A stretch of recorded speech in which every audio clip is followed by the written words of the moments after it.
Prologue: The Silver Curse. In the kingdom of Luminara, beauty was not a luxury, it was a currency.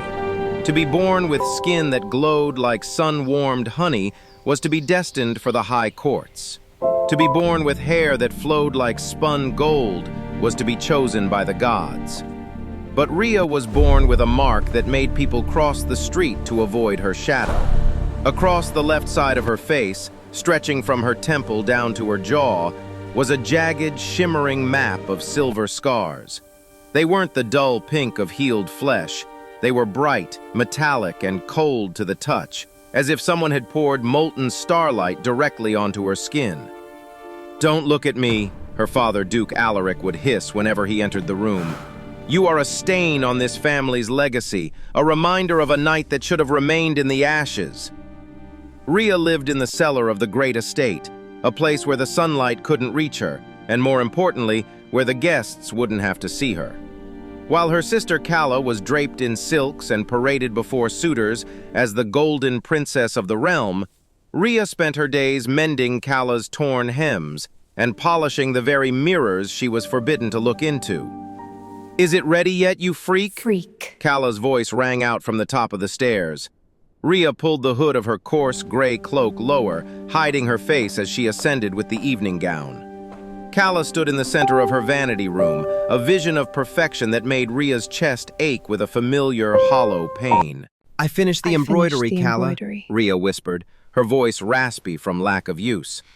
Calla snatched the dress, not even glancing at Rhea's hands, which were pricked with needle scars. "Father says the messengers are coming tonight, from the citadel of the dragon. If I am chosen, I'll be a queen. And you? You'll finally be out of my sight. Maybe Father will finally have the sense to put you in the mines where you belong." Rhea said nothing. She couldn't tell Calla that the silver scars on her face had begun to throb. For the last 3 nights, the metallic tissue had been glowing with a faint, ghostly light, pulsing in rhythm with a heartbeat that wasn't her own. She felt a pull, a tether, stretching toward the north, toward the jagged mountains where the Dragon King sat on his throne of glass. "They say he's a monster," Rhea whispered, more to herself than her The sister. Dragon King's bride. She "He's is a nothing. king!" I am Calla destined to be snapped. queen. Look at "And those he is the mountains, they richest will man bow in the to me." world. Who cares if he's turning to stone? I'll have his crown, and he'll have my beauty. It's a fair trade." But as the heavy bells of the estate began to toll, signaling the arrival of the king's men, the air in the room turned freezing. Rhea looked toward the window. The sky had turned a bruised purple, and for a moment she saw a shadow pass over the moon. A shadow with wings so vast they could swallow the sun. The pulsing in her scars became a roar. "He is here," a voice whispered in her mind. "The one who seeks the light in the dark." The decree of the blind. The messengers of King Silas did not ride horses. They rode beasts made of smoke and iron, creatures that left frost on the grass even in the height of summer. Duke Alaric stood in the great hall, his hands shaking as he greeted the lead messenger, a man whose eyes were covered by a blindfold of black silk. "My master, the king of the eternal peaks, seeks his final bride," the messenger announced. His voice sounded like grinding stones. "The curse of the stone skin has reached his heart. He needs a soul of purest beauty to act as his anchor, or the dragon will turn to mountain, and your kingdom will fall to the shadows." Calla stepped forward, her golden hair catching the light of 100 candles. She practiced a shallow, elegant curtsy. "I am Calla of Luminara. My beauty is known from the sea to the desert. I will be his anchor." The messenger didn't look at her. He tilted his head, his nostrils flaring as if he were catching a scent on the wind. "The king is blind," he said coldly. "He does not care for the gold of your hair or the symmetry of your smile. He seeks the resonance of the spirit, the beauty that survives the fire." Duke Alaric's face went pale. He knew Calla. He knew her heart was as shallow as a dried-up creek. "My daughter is perfect," he insisted, his voice cracking. "There is no soul more radiant in all of Luminara." "Then she shall come to the selection," the messenger said. "But be warned, the Dragon King's magic is volatile. If a bride is found wanting, if her beauty is merely skin deep, the shadows will consume her. None have returned from the citadel in 3 years. Do you still offer her?" Calla's bravado vanished. She took a step back, her eyes wide with terror. "None have returned?" "They are sacrifices," a voice whispered from the shadows of the balcony. Rhea stood in the darkness, watching the scene below. She saw the fear in her sister's eyes, but more than that, she saw the greed in her father's. He wanted the alliance with the Dragon King, but he couldn't risk his golden daughter. "We have another," Duke Alaric said suddenly. The words felt like a knife in Rhea's gut. She tried to retreat into the shadows, but her father's eyes snapped toward her location. "Rhea, come down here!" he roared. Rhea descended the stairs slowly, her hood pulled so low it covered her entire face. She felt the lead messenger's blindfolded gaze track her every movement. "This is my second daughter," Alaric lied, his voice dripping with false regret. "She is shy. She wears the hood to protect her delicate skin from the harsh air. She is the one with the spirit you seek." The messenger walked toward Rhea. He stopped inches from her, and Rhea could feel the cold radiating from him. He reached out a hand, his fingers hovering near her veiled face. "I feel a vibration," the messenger whispered, "like a bell that has been struck and never stopped ringing." "She will go," Alaric declared. "She will represent the house of Luminara." Rhea looked at her father. She saw no love, only a cold calculation. He was sending her to a certain death to protect Calla. He was using her one last time, hoping the monster king would eat the disfigured daughter and leave the rest of them in peace. The masking. "If you show him what is beneath that hood, he will kill us all," Alaric hissed. They were in the Duke's private study. On the table sat a relic that hadn't been touched in generations. The mask of the Iron Maiden. It was a beautiful, terrifying thing, crafted from dark, etched metal, designed to look like a weeping goddess. "You will wear this," her father commanded, "and I will bind it with a heart-stop curse. If you attempt to remove it, or if you tell the king your true name, the iron will tighten until you cannot breathe. You will tell him you are Calla. You will be the golden princess until he either dies or breaks the curse." "Father, please," Rhea begged, tears stinging her scarred eyes. "He is a dragon. He will know I am not her. He will feel the scars." "He is blind, you fool!" Alaric grabbed her chin, his thumb pressing painfully into her silver scars. "He will feel only the mask. To him, you will be a goddess of metal. Now hold still." The Duke began to chant in a low, guttural tongue. The mask began to glow with a sickly red light. Rhea screamed as her father pressed the cold iron against her face. The metal didn't just sit on her skin, it fused. She felt the magic vines of the curse wrap around her throat, settling deep within her chest. The mask was light, almost like a second skin, but it was a prison. She could breathe. She could see through the narrow slits, but her voice was altered. It sounded melodic, echoing, like a song played in a cathedral. "From this moment on, Rhea is dead," Alaric said, wiping sweat from his brow. "You are Calla of Luminara. You are the bride of the dragon. Go now, and pray that the king's heart is as cold as the iron you wear." Calla stood by the door, watching with a smirk. She walked over and touched the cold metal of Rhea's new face. "It's an improvement, honestly," Calla whispered. "At least now no one has to be sick at the sight of you." Rhea was led out to the black carriage. As the iron wheels began to grind against the cobblestones, she looked back at the only home she had ever known. She saw her father turning away, already pouring a glass of wine to celebrate his cleverness. She saw Calla waving a mocking goodbye. She sat in the darkness of the carriage, her fingers trembling as she touched the etched metal of her cheeks. She was a lie, draped in silk, a scarred girl hidden behind a goddess. But as the carriage moved higher into the mountains, the throbbing in her face changed. The silver scars beneath the mask began to generate heat. The iron mask, instead of feeling like a cage, began to feel warm.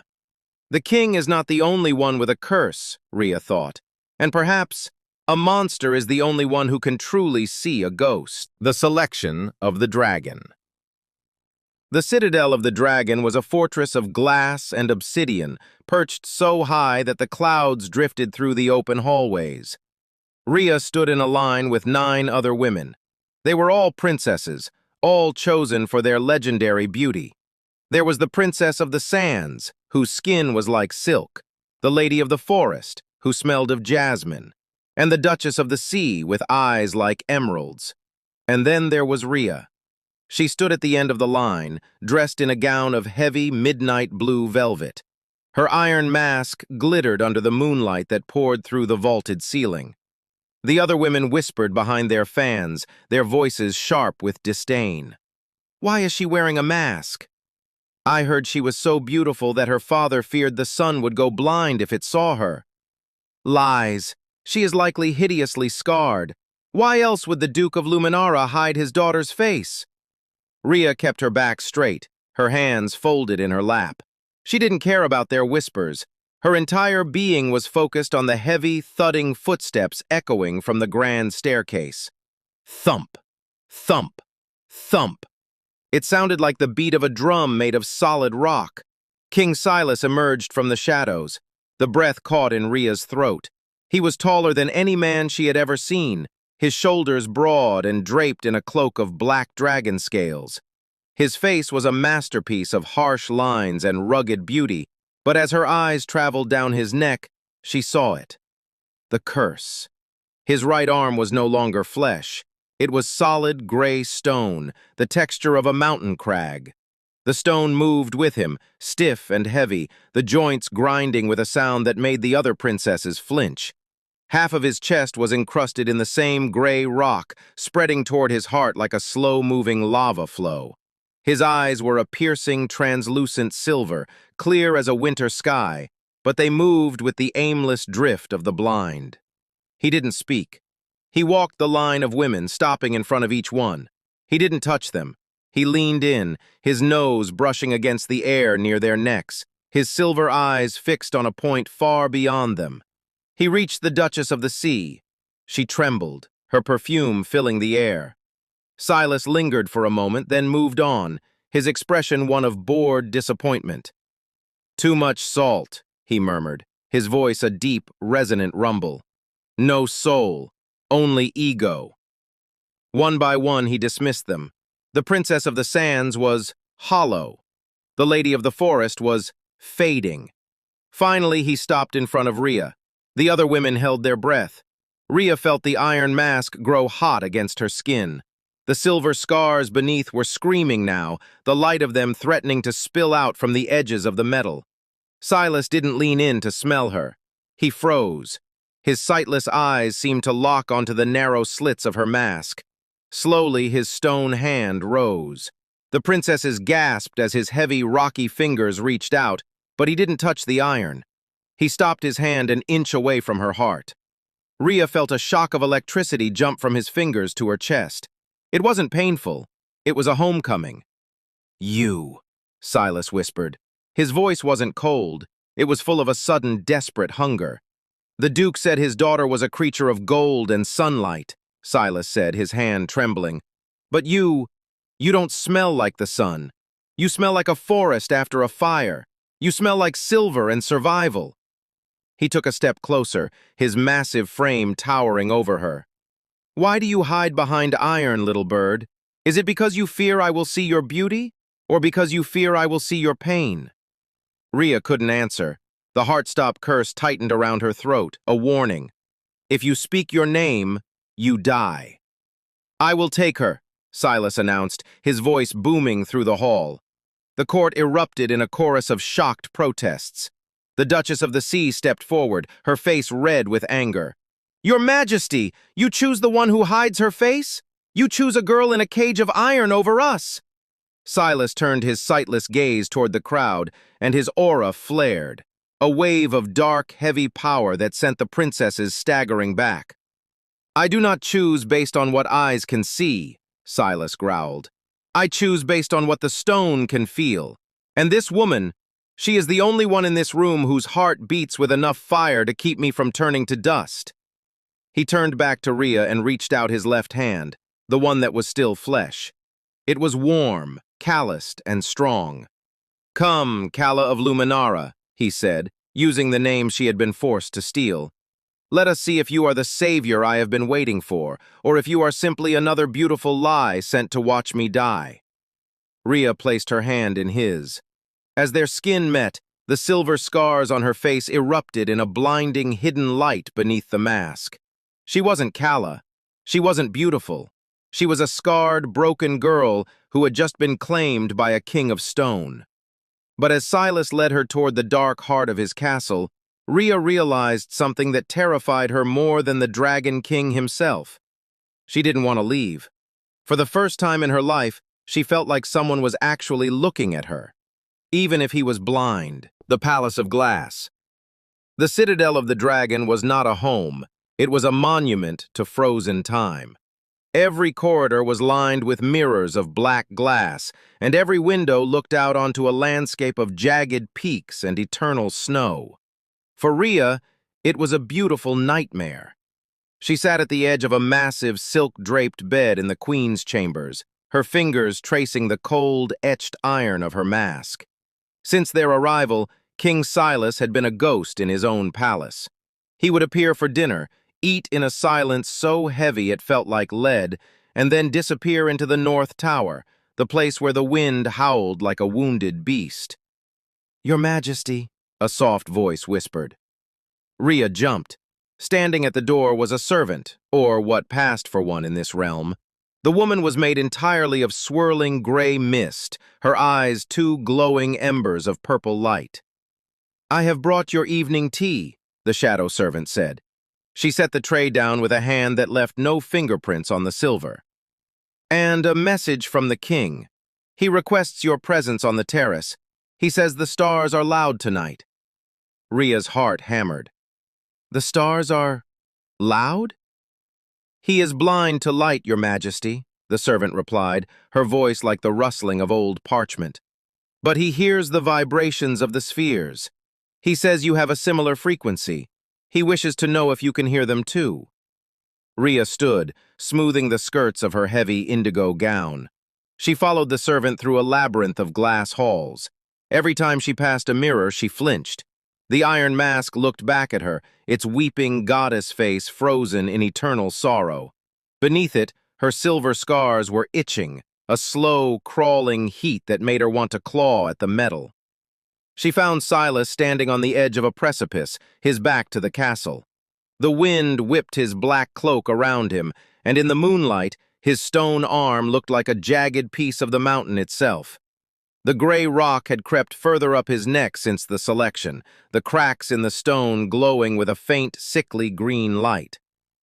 "You walk with a limp," Silas said without turning around. Rhea froze.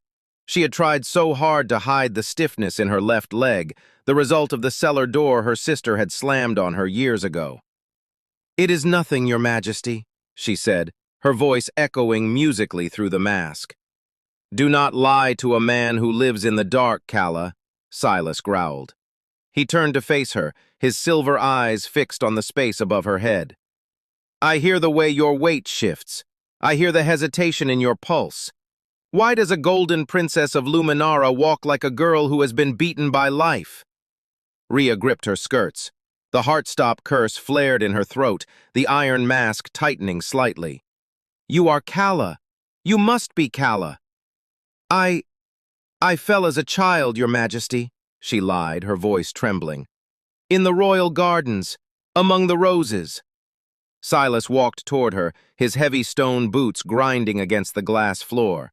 He stopped so close she could feel the cold radiating from his chest. "Roses," he repeated, the words sounding like a curse. "The other princesses spoke of roses. They spoke of gold and silk and the way the sun looks on the ocean. But you, when you think you are alone, you smell of smoke. You smell of ash and old, cold iron." He reached out his flesh-and-blood hand. Rhea held her breath as his fingers brushed the side of her iron mask. The touch was electric. "Why won't you take it off?" he whispered. "Your father said you were a gift of beauty, but a gift that remains wrapped is a taunt, not a treasure." I made a vow, Your Majesty," Rhea whispered, her heart racing.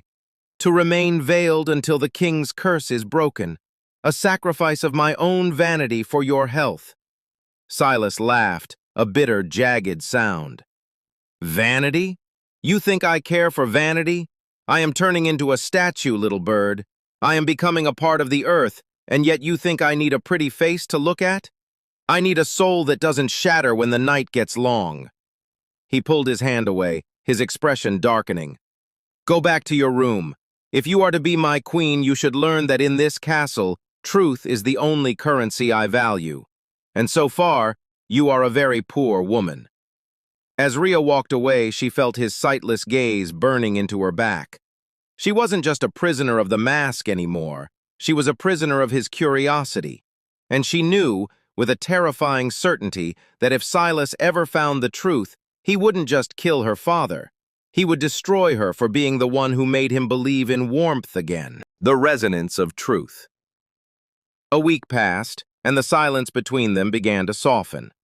Silas began to summon Rhea to his study every evening. He didn't ask her to dance, and he didn't try to touch her.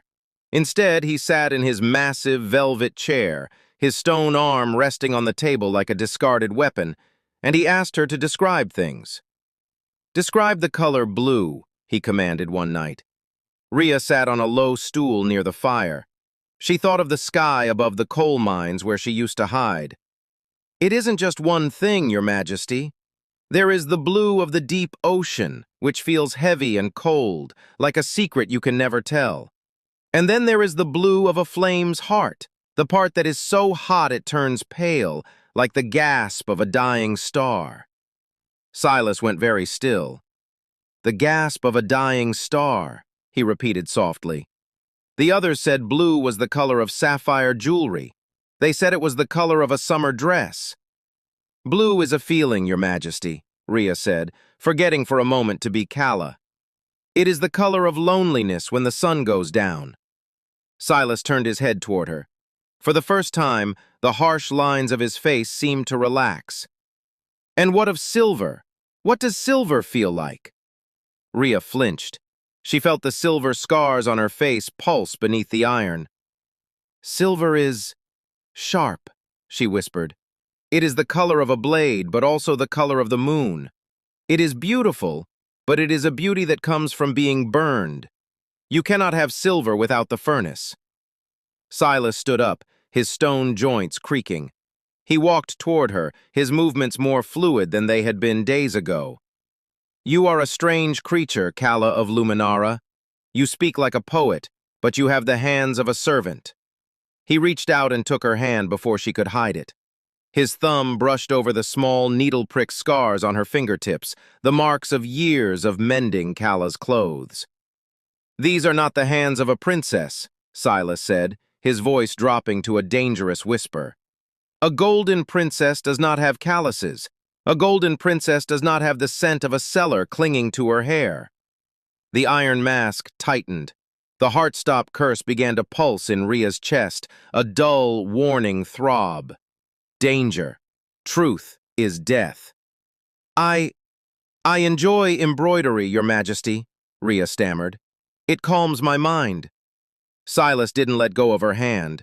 He pulled her closer, his silver eyes searching her iron face as if he could see through the metal. Why do you lie to me? Every word out of your mouth is a masterpiece of deception, yet your heart beats with a rhythm I recognize.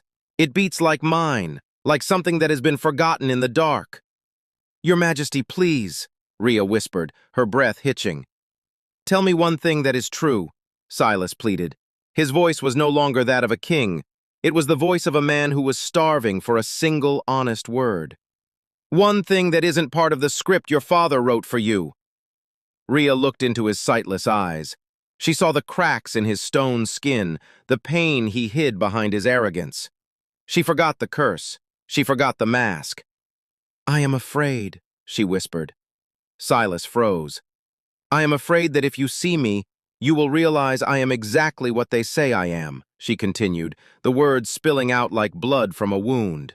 A mistake, a stain, a thing that should have stayed in the ashes. Silas let go of her hand. He didn't yell. He didn't dismiss her.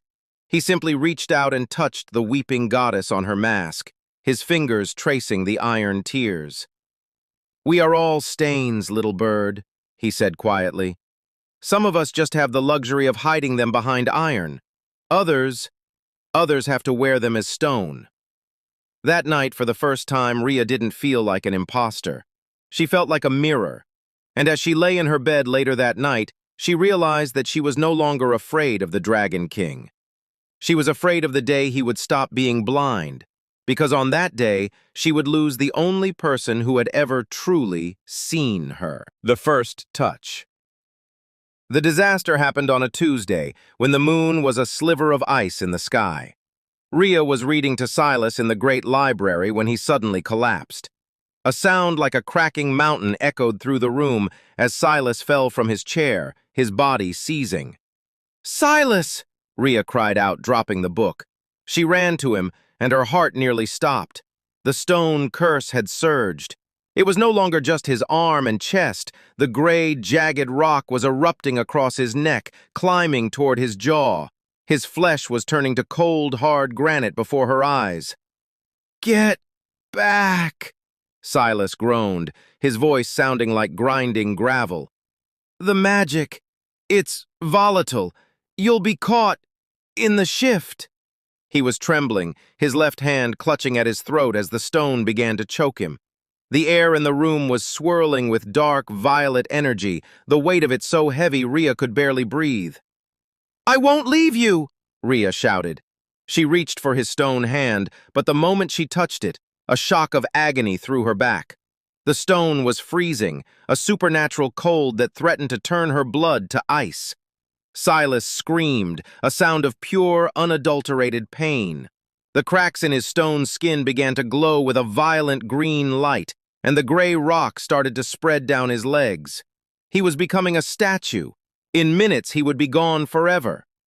"Use the fire." The voice wasn't hers. It came from the silver scars on her face. Rhea scrambled back to him. She knew the rules. She knew her father had said her magic was a curse, a thing that burned and destroyed.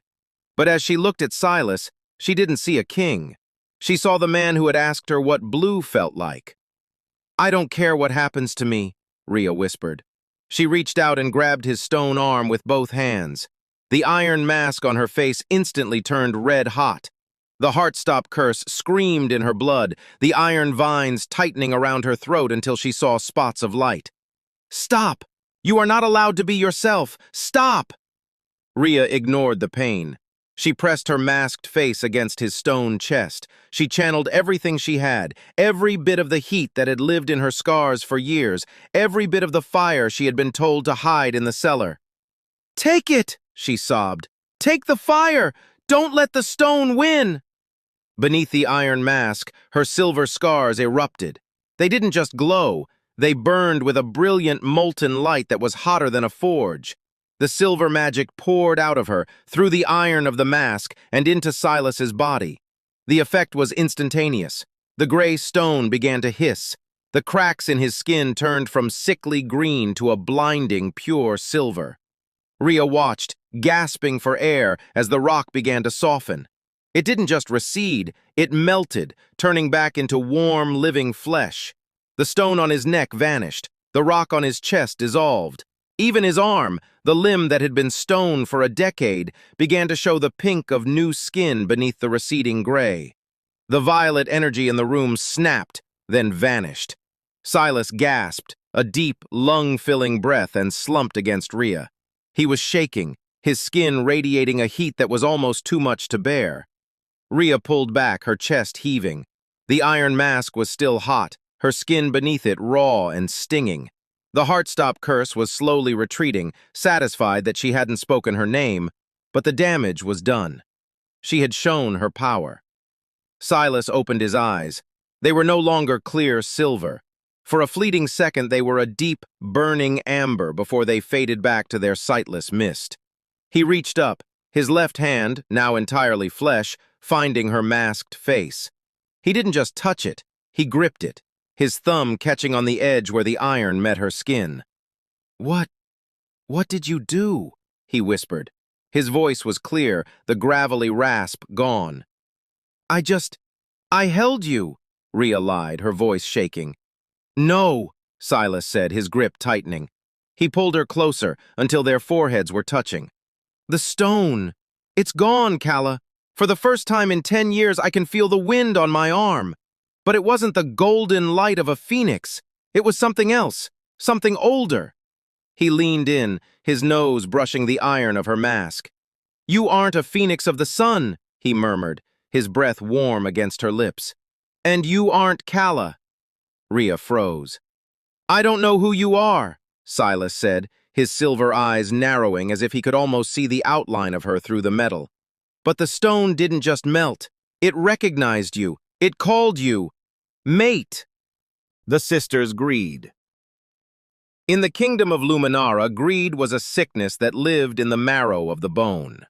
When news reached the great estate that the Dragon King was healing, that his stone skin was receding, and that he was showering his new queen with the rarest gems of the mountains, Duke Alaric did not feel relief.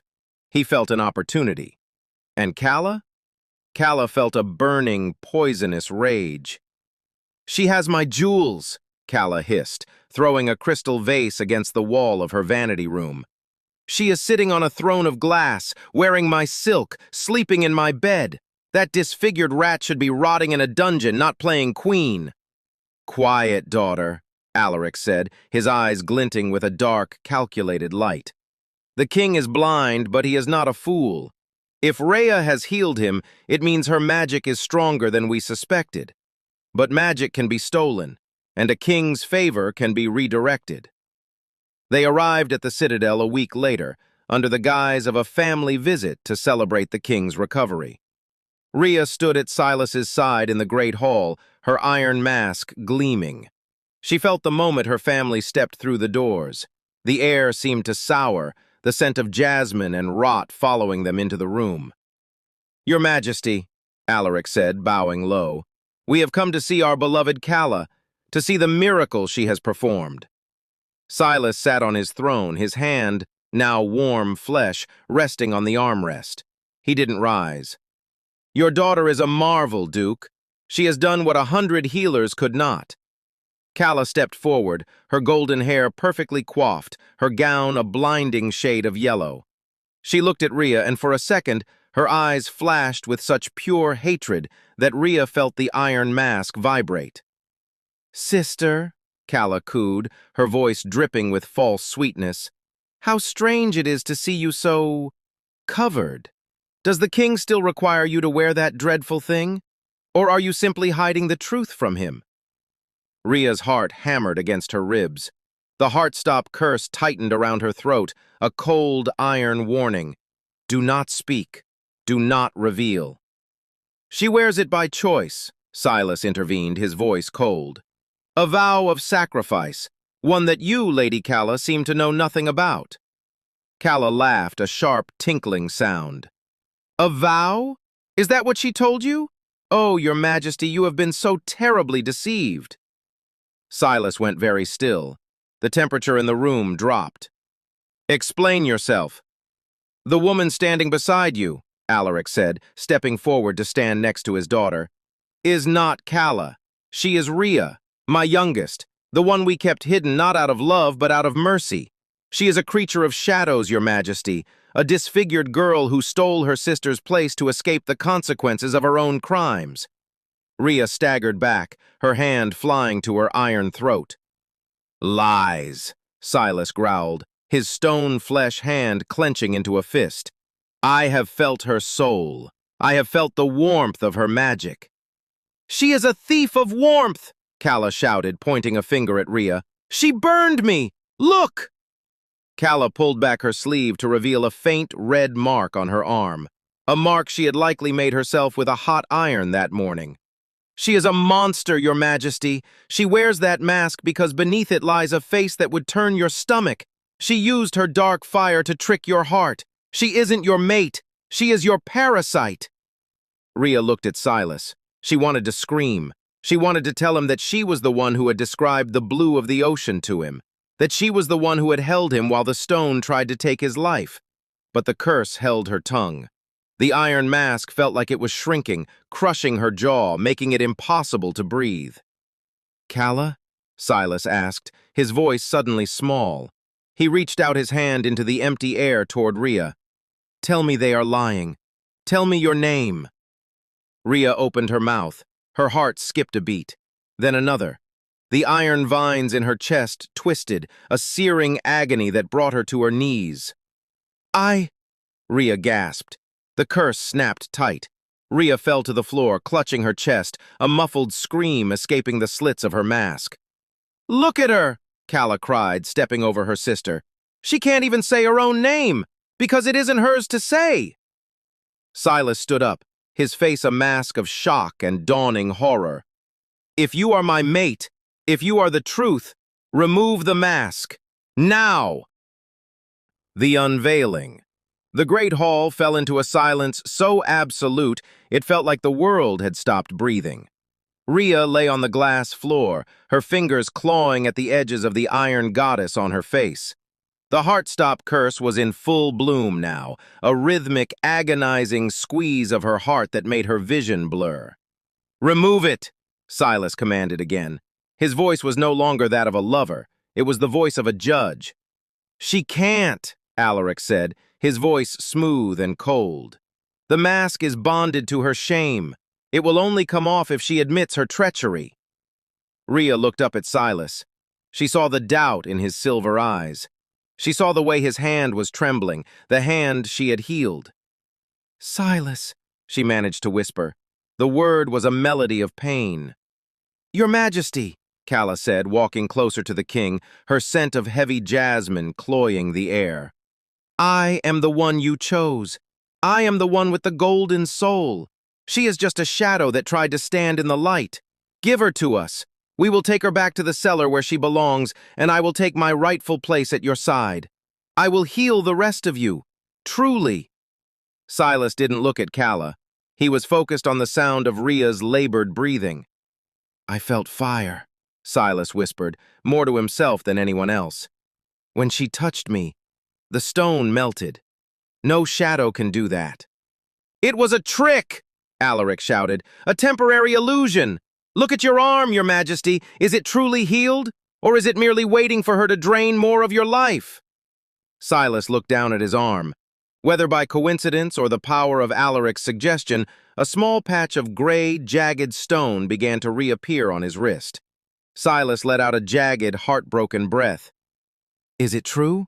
Silas asked, his voice cracking. "Are you a lie?" Rhea pulled herself up, her heart feeling like it was about to burst in her chest. She reached for the mask.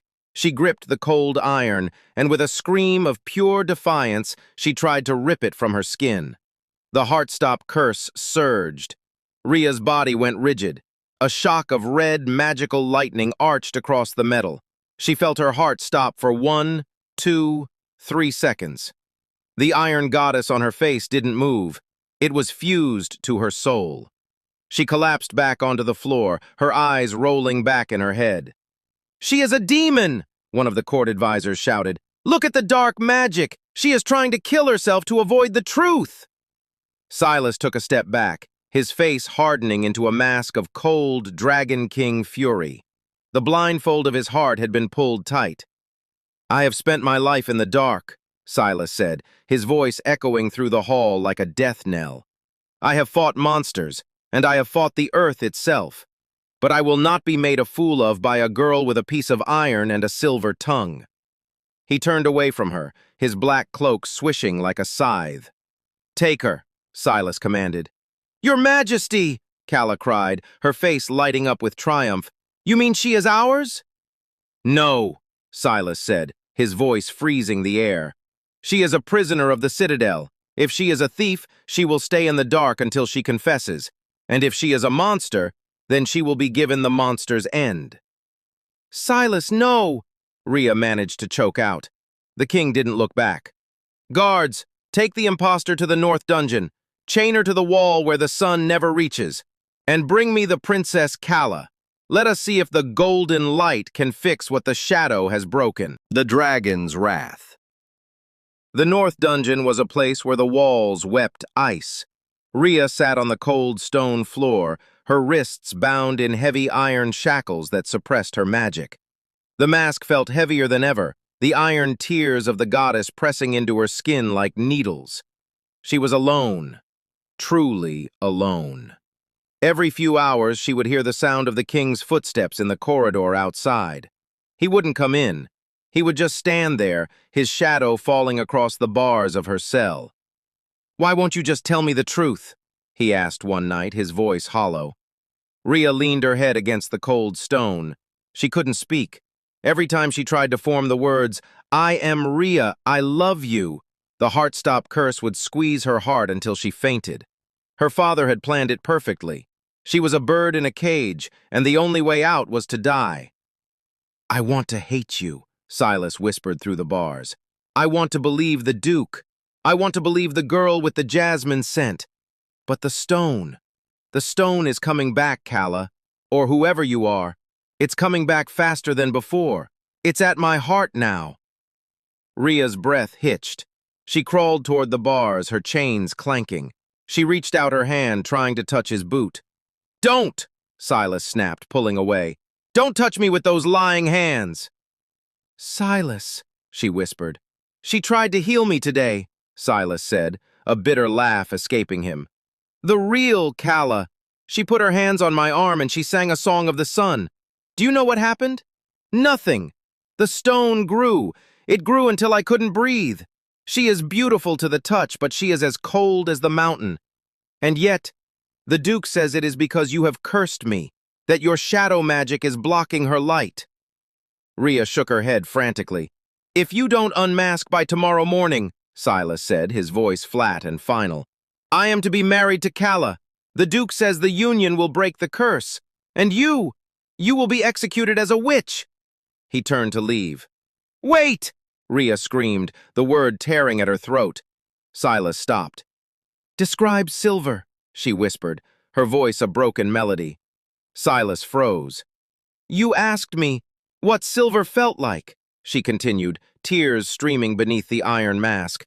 "I told you, you cannot have silver without the furnace." Silas stood perfectly still for a long minute. Rhea held her breath, hoping, praying that the resonance of the truth would reach him. But then Silas shook his head. "You are very good at your craft," he said quietly. "You took my own words and turned them into a weapon, but I will not be bled dry by a poet in a mask." He walked away, his footsteps echoing like the closing of a coffin. Rhea slumped back against the wall. She looked at her hands. They were pale, thin, and covered in the scars of a servant. She looked at the iron mask in the reflection of a puddle on the floor. The furnace, she thought. She felt the silver scars on her face pulse. They weren't just hot anymore. They were angry. The metallic tissue was humming, a sound so high and sharp it made her teeth ache. She realized then that her father had been wrong. The silver wasn't a curse, and it wasn't just magic, it was a bird. Deep inside her, beneath the scars and the shame and the iron, something with wings was beginning to beat. "I am not a stain," Rhea whispered to the darkness. She closed her eyes, and for the first time in her life, she didn't try to push the heat down. She didn't try to hide the silver. She reached for it. She reached for the center of the fire that had burned her sister. "I am the furnace," she said. Outside, the mountains shook. A roar, not of a dragon, but of something older, something forbidden, echoed through the citadel. The iron mask on Rhea's face began to glow with a blinding, incandescent white light, the fire in the veins. The dungeon was cold, but Rhea was burning. It wasn't the heat of a fever or the warmth of a hearth. It was a white-hot metallic searing that felt like her very bones were being forged into blades. Beneath the iron mask, the silver scars were no longer just glowing, they were expanding, the metallic tissue rippling and spreading across her skin like liquid mercury. "I am not a mistake," Rhea gasped, her voice echoing inside the iron goddess. High above her, she could hear the tolling of the great bells. The wedding had begun. Silas, the man who had seen her soul while blind, was standing at the altar with a woman whose heart was a void. The thought of Calla touching him, of her father's lies finally winning, triggered something in Rhea that went beyond pain. It was a roar of ancient primal fury. The iron shackles on her wrists began to glow a dull red. The magic suppression runes etched into the metal screamed as they were overwhelmed by the sheer volume of heat radiating from her skin. Crack! The first shackle shattered, the iron dripping onto the stone floor like wax. Rhea stood up, her breath coming in ragged gasps. She looked at her reflection in the ice on the wall. The heart-stop curse was fighting her, the iron vines around her heart squeezing with such force that blood began to trickle from her nose. "Stop! Die! You are a shadow! Stay in the dark!" "No," Rhea whispered. She reached up and gripped the iron mask. She didn't try to pull it off this time. She channeled every bit of the silver fire into her fingertips. "I am the Silver Phoenix," she realized, the truth blooming in her mind like a star. The silver scars on her face weren't burns. They were the dormant feathers of the Forbidden One, the creature that had protected her on the night of the fire. Calla hadn't burned Rhea. Calla had tried to kill her, and Rhea's magic had manifested to save her life, taking the form of the silver scars as a protective shield. The iron mask couldn't hold a phoenix. With a sound like a thunderclap, the mask exploded. It didn't break into pieces. It turned into fine, black dust. The heart-stop curse shattered, the magical vines withering and vanishing as Rhea's true power flooded her veins. Rhea looked into the ice. The girl with the soot-stained face and the jagged scars was gone. In her place stood a woman whose skin was like flawless porcelain, save for the left side of her face, which was now adorned with elegant, shimmering silver feathers that caught the light like diamonds. Her eyes, once a dull brown, had turned into molten silver. She wasn't disfigured, she was radiant. Rhea stepped toward the heavy oak door of the dungeon. She didn't reach for the lock, she simply placed her hand on the wood, and the door vanished in a burst of silver flame. The guards in the hallway fell back, their eyes wide with terror as Rhea walked past them. She didn't look at them. She was a pillar of light in the darkness, her footsteps leaving charred silver prints on the stone. "Silas," she whispered. The resonance of her voice was so powerful it cracked the glass windows of the corridor. She wasn't a girl in a mask anymore. She was the fire that the Dragon King had been searching for in the dark. Saving the king. The great cathedral of the citadel was packed with the nobility of 3 kingdoms. At the center of the room, King Silas stood at the altar, his body nearly entirely encased in gray, jagged stone. He was leaning heavily on a cane, his breath coming in shallow, wheezing gasps. Beside him, Calla stood in a gown of pure gold, a triumphant smirk on her face. Duke Alaric stood behind them, his hand on his daughter's shoulder, his eyes gleaming with the victory he had waited a lifetime to achieve. "Do you, Silas of the Eternal Peaks, take this woman to be your queen and your savior?" the high priest asked. Silas struggled to find his voice. The stone had reached his jaw. I... "He does," Calla interrupted, her voice sweet and poisonous. "And I will heal him. I will bring the sun back to his heart." "You couldn't heal a scratch on a cat, Calla." The voice cut through the cathedral like a blade of ice. Every head turned. The heavy doors at the back of the hall were standing open, framed by a halo of silver fire. Rhea walked down the aisle. She wasn't wearing rags, and she wasn't wearing a mask. She was draped in the remains of her midnight blue gown, which now glowed with the heat of her skin. The silver feathers on her face shimmered with a rhythmic light, pulsing in time with the Dragon King's heart. "Rhea!" Duke Alaric gasped, his face turning the color of ash. "Guards! Kill the witch! Kill her now!" The guards rushed forward, but they couldn't get within 10 feet of her. A wall of silver heat pushed them back, a gentle but immovable force. Silas turned his head toward the sound of her voice. His sightless eyes widened, his nostrils flaring as he caught her scent. "The smoke," he whispered. "The burning cedar. The furnace." Rhea reached the altar. She ignored her father. She ignored the screaming, terrified Calla. She stepped onto the dais and stood directly in front of the King of Stone. "I told you once that you cannot have silver without the furnace, Silas," Rhea said, her voice clear and resonant. "You asked me who I was. I am Rhea, and I am the one who loves you." "Liar!" Calla shrieked, lunging at Rhea. "You are a monster! Look at her face! Look at the freak!" Rhea didn't move. She just looked at Silas. Silas reached out his hand, the hand that was now solid rock. He felt for her face, his heavy stone fingers trembling. Rhea caught his hand. She didn't flinch at the cold of the stone. She pressed his rocky palm against her silver-feathered cheek. "Do you feel the truth, Silas?" she whispered. The moment their skin met, the silver feathers erupted in a blinding flash. The heat was so intense the altar cloth burst into flames. Silas let out a roar as the silver magic poured into him, a torrential flood of fire that raced through his veins, hunting down the stone curse. The gray rock didn't just melt this time. It shattered. Chunks of granite fell to the floor, disintegrating into dust before they hit the glass. The stone receded from his jaw, his neck, his chest, and his arm. In seconds, the curse that had plagued his bloodline for 1,000 years was evaporated, burned away by the purest fire the world had ever seen. Silas gasped, his lungs expanding fully for the first time in years. He fell to his knees, clutching Rhea's hands. "My eyes," he groaned, his hands flying to his face. "Rhea, my eyes, they burn." "It's the light, Silas," Rhea said, kneeling with him, her silver wings, real, shimmering wings of light, unfolding from her back to shield him from the crowd.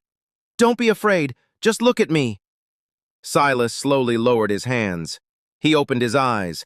The translucent silver mist was gone. His eyes were a deep, piercing amber, clear and sharp. He blinked, the world rushing into his mind in a dizzying array of colors and shapes. He saw the golden cathedral. He saw the terrified nobility. He saw the cowering Calla and the trembling Alaric. And then he looked at Rhea. He saw the silver feathers on her porcelain skin. He saw the molten silver in her eyes. He saw the strength in her jaw and the infinite kindness in her expression. "You," Silas whispered, his voice thick with emotion. "You aren't a star.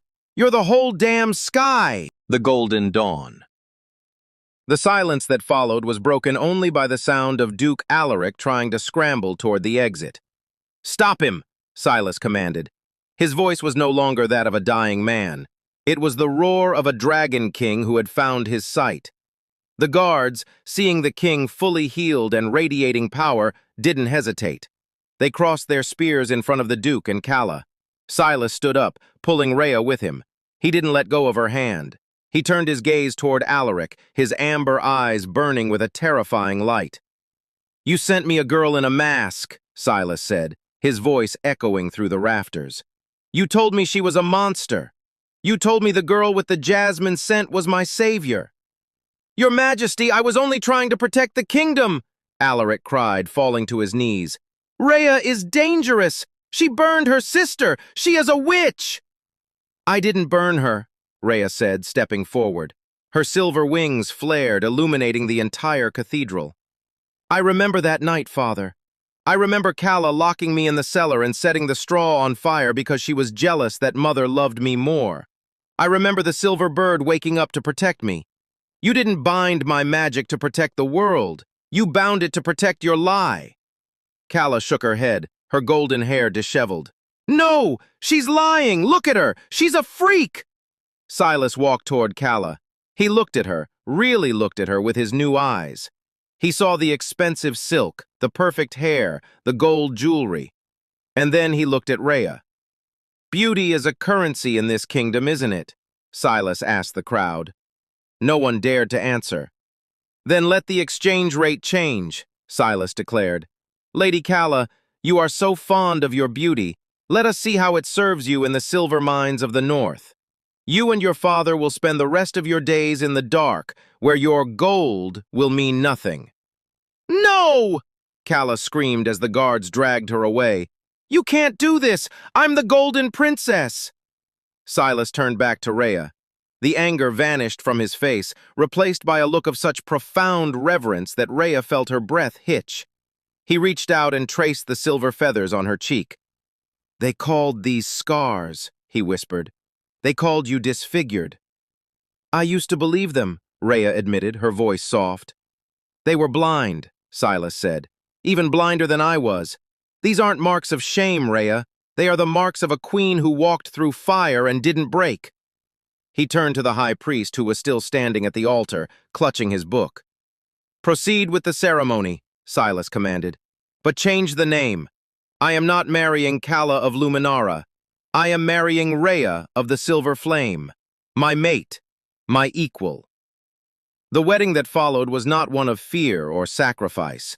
It was a celebration that the kingdom would speak of for 1,000 years. That night, as they stood on the balcony of the glass palace, looking out over the mountain peaks, Silas wrapped his arms around Rhea from behind. He rested his chin on her shoulder, his amber eyes watching the moons. "Can you hear them tonight?" he asked. Rhea leaned back against his chest. "The stars?" "Yes," Silas whispered. "They aren't loud anymore. They're singing." Rhea turned in his arms and looked at him. Silas touched the silver feathers on her face, his fingers lingering on her skin. "I once asked you what silver felt like," Silas said. "Do you remember your answer?" Rhea smiled, her eyes glowing with a soft inner light. "I said you cannot have silver without the furnace." "And you were right," Silas said, leaning down to kiss her. "But you forgot to tell me the best part." "What's that?" Rhea whispered against his lips. "That once the fire is done," Silas murmured, "what's left behind is indestructible." And as the silver fire of the phoenix and the amber light of the dragon merged in the moonlight, the kingdom of Luminara finally understood the truth, that the most beautiful things in the world aren't the ones that catch the sun. They are the ones that survive the dark.